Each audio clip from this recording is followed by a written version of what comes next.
Frédéric Molotov, donc tu es vice-président de l'association La Courtine 1917.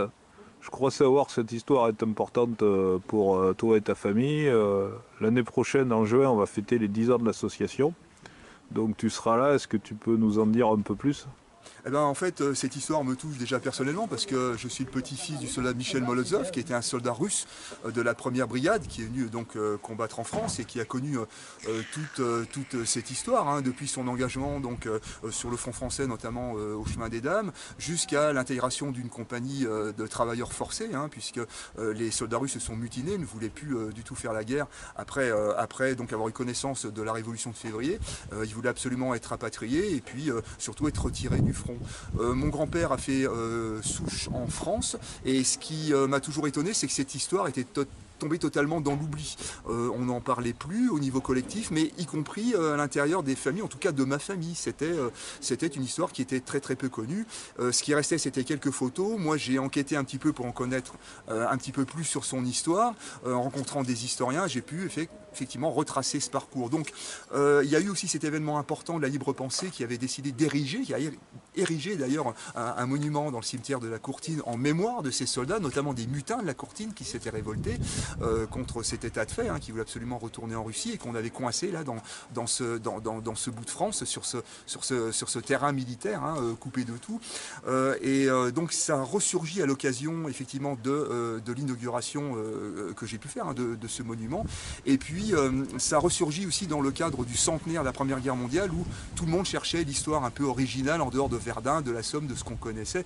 Et donc cette histoire de soldats russes, ces 20 000 soldats russes en France, était une histoire totalement inconnue.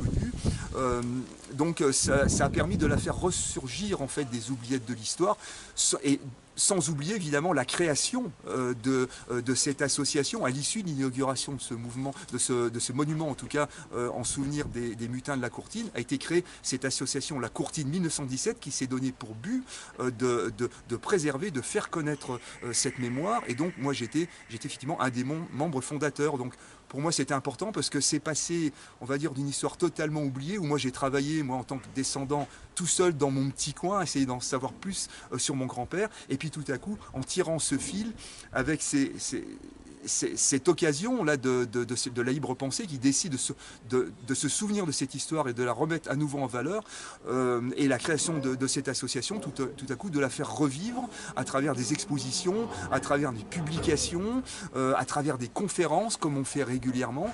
Et aujourd'hui, je me dis que l'année prochaine, donc juin 2024, on va fêter les 10 ans. J'aurais jamais cru que cette association allait perdurer autant et puis être aussi dynamique, produire autant, publier autant et surtout susciter autant d'intérêt pour les personnes que l'on rencontre. Donc ça sera un bel anniversaire.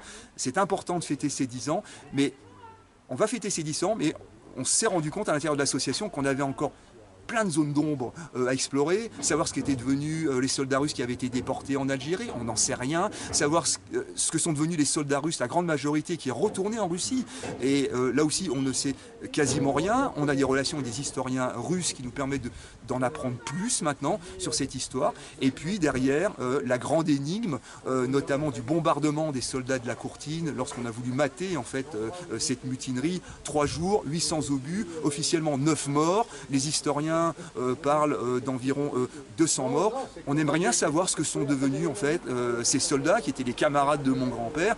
Où sont-ils? Qu'en a-t-on fait? Sont-ils dans une nécropole? Ont-ils été enterrés à la vie quelque part à l'intérieur de ce camp? Et c'est une des missions en tout cas de l'association de la Courtine 1917 de faire la lumière en tout cas sur toutes ces nombreuses questions, ces destins d'hommes qui sont pour l'instant restés dans l'ombre. Merci beaucoup.